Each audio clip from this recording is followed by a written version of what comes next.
ये जो जगह उससे 17 किलोमीटर दूर मेरे फादर की लोकेशन है, वो खुद उस वक्त फोन पे बात कर रही हैं जिस वक्त उन्होंने ये टाइमिंग अलेज की है। तो इतने सारे सबूत होने, एम्स की रिपोर्ट है जो बता रही है कि वो 18 साल के ऊपर है और वो खुद को माइनर 15 साल की बच्ची बताती हैं। मैं बस ये आपके माध्यम से कहना चाहती हूँ कि मैं समझ रही हूँ कि आपकी भावना एक तरफ जुड़ी हुई है, क्योंकि आपने ये सारे फैक्ट शायद कभी सुने नहीं है और ना किसी ने हमें नहीं अप्रोच किया कि आप अपना आपके फैक्ट्स क्या है। किसी ने उनसे कभी पूछा कि आप एक सबूत दिखा दीजिए कि आपकी तरफ कुलदीप सिंह सेंगर ने कभी आंख उठा के भी देखा। मैं कह रही हूँ अगर वो दिखा दे तो फांसी दे दे, लेकिन आप इस तरह का अनड्यू प्रेशर बना के, वो उन्होंने क्या किसी को बताया कि वो एक पॉलिटिकल पार्टी से एसोसिएटेड है। 2022 में उनकी मां ने विधानसभा का चुनाव लड़ा हुआ है उन्नाव से। ये सब चीजें वो नहीं बताएंगे क्योंकि वो सब चीजें उनके नैरेटिव को सूट नहीं करता। हम भी 2 बेटियां हैं, 8 साल से ड्यू प्रोसेस, मतलब हम कभी धरना देने नहीं बैठे, हम कुछ नहीं किया, हम ड्यू प्रोसेस पे विश्वास रख के, और आज भी हमें पूरा विश्वास है कि अंत में, क्योंकि हमारा केस इतना स्ट्रांग है, अंत में हमारी जीत होगी। लेकिन 8 साल हो गए। मैं आपसे हाथ जोड़ के विनती करती हूँ कि प्लीज एक बार मेरिट्स पे हमारा केस सुन लिया जाए। हम कोई दरिंदे नहीं है, हम भी नॉर्मल परिवार हैं, और वो हमें कुछ भी पावरफुल बोल ले या कुछ भी कह ले, असल बात तो यही है ना कि 8 साल से इतने सबूत होने के बावजूद वो जेल में बंद है क्योंकि एक बार आपने ऐसा झूठा इल्जाम उन पे लगा दिया। मैम, और जो आप फैक्ट्स की बात कर रहे हैं,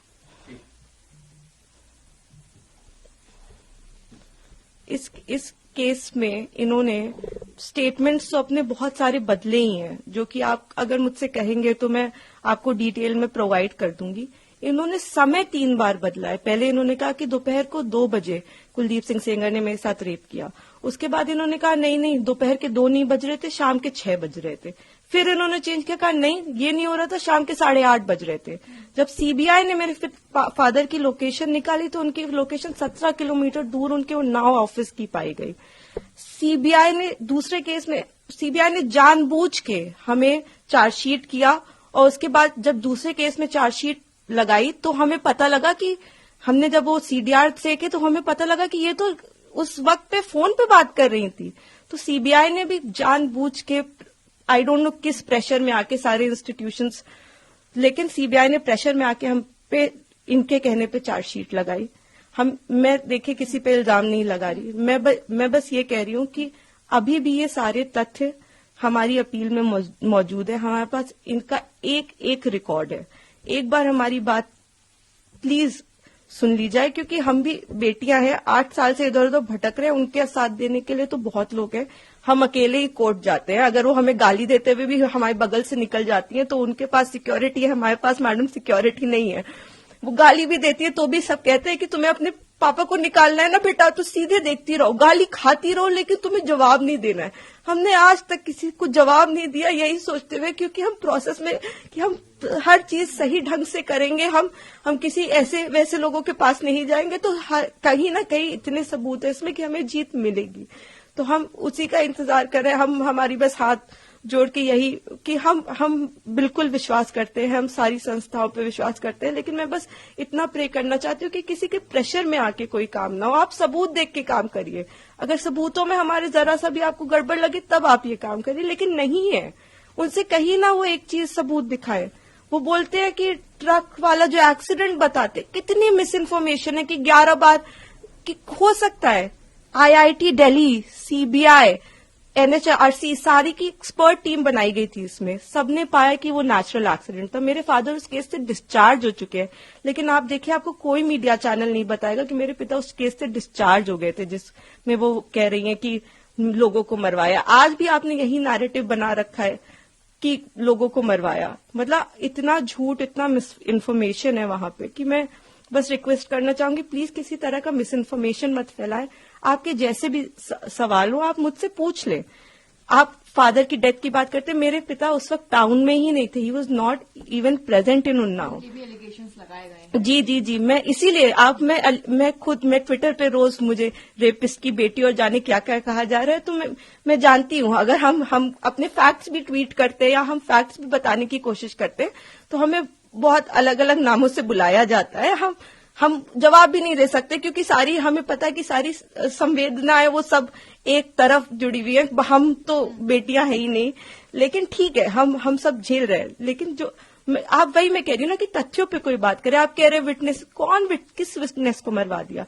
अगर एक रिपोर्ट है कि वो नेचुरल एक्सीडेंट था तो हमने कैसे वो कराया? आप बताइए ना।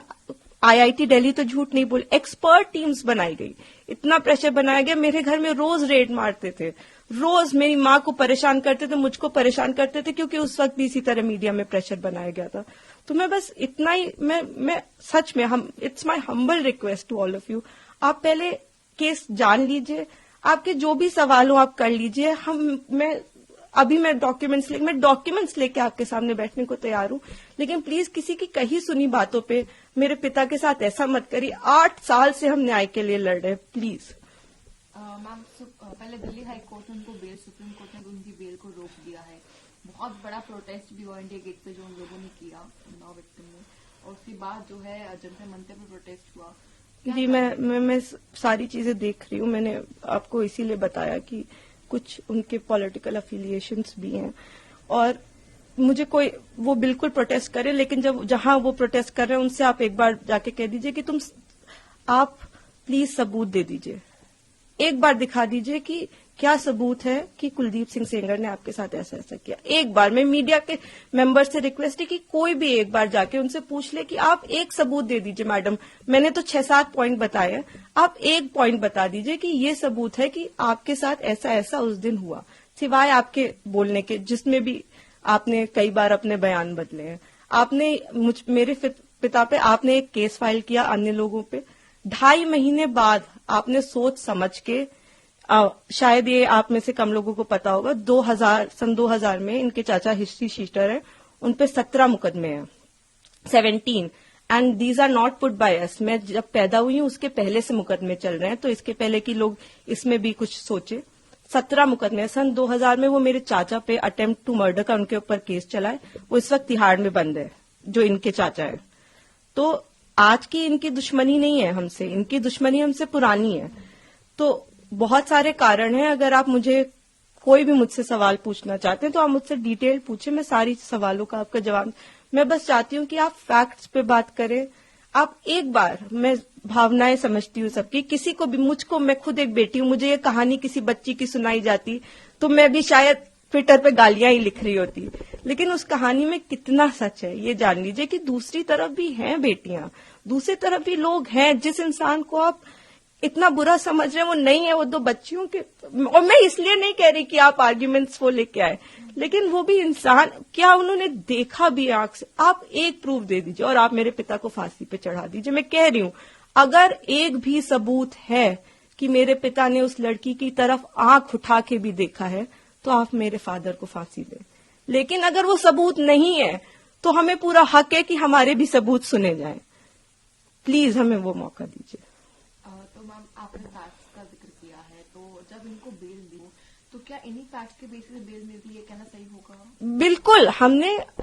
आपने शायद डिटेल्ड ऑर्डर देखा होगा, उसमें मेरे जो सीनियर एडवोकेट रहे, उन्होंने, मिस्टर एन हरिहरन जी, उन्होंने सारे पॉइंट्स पे आर्ग्यू किया था। उन्होंने आर्ग्यू किया था कि ये माइनर नहीं थी, एम्स की रिपोर्ट है। उन्होंने आर्ग्यू किया था कि 3 अलग अलग इन्होंने टाइम बताए। उन्होंने आर्ग्यू किया था कि हमारे पिता की सीडीआर लोकेशन 17 किलोमीटर दूर की। उन्होंने आर्ग्यूमेंट किया था कि ये फोन पे है। आप, ऐसा नहीं है कि कोर्ट के सामने हमने जाके कह दिया हम पब्लिक सर्वेंट नहीं, और कोर्ट ने कहा कि आप रिहा हो जाइए। हमने पूरी चीज कोर्ट के सामने प्रस्तुत की और हर चीज लीगली हुई है। मैं कह रही हूँ कि जो लोग ऑर्डर का ऑपरेटिव, आप पूरा ऑर्डर पढ़िए ना, कि क्या हमारी तरफ से सिर्फ एक ही आर्ग्यूमेंट किया गया है। हमने पूरी चीज, हमने 5 पॉइंट अपने कोर्ट के सामने रखे हैं। तो अभी आखिरी सवाल है मैम मेरा आपसे, अभी सुप्रीम कोर्ट ने प्रेस को आप कैसे देखते हैं? देखिए, ये तो आप लोग बेहतर समझते हैं कि वेकेशंस में, और आपने मुझे ऑलरेडी बताया ही